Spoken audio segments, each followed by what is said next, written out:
National 5 biology students. Let's do this past paper question together. So this one says, the ability of a person to roll their tongue is a dominant characteristic and it's represented by the symbol R, okay? So the ability to roll their tongue is represented by R. A male with the genotype capital R small r and a female with the genotype small r had a child who was unable to roll their tongue. State the genotype of their child.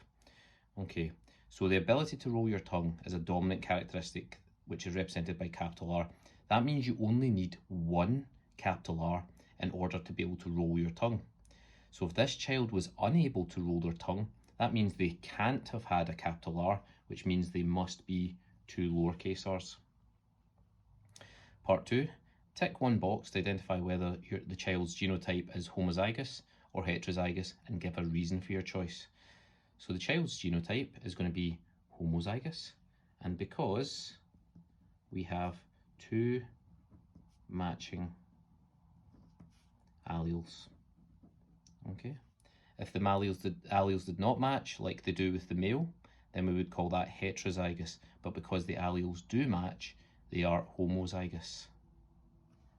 Part 3, the male and female are having another child. Predict the percentage chance that this child will be able to roll their tongue. So for this one, we're going to have to do a Punnett square, okay? So we've got one male who has a capital R and a small r, and the female who has two lowercase r's, like that. Put them into our Punnett square, like so, and we get offspring that have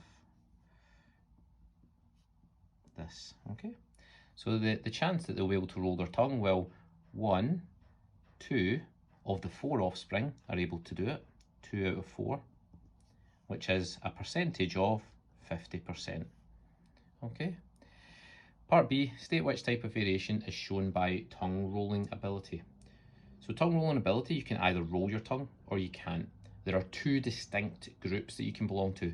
You can either roll it or you can't. Now, if you are part of those two distinct groups, that means that it will be discrete variation, okay? Distinct groups, discrete variation. That's the way to remember it. Hope that helps, folks. See you in the next one.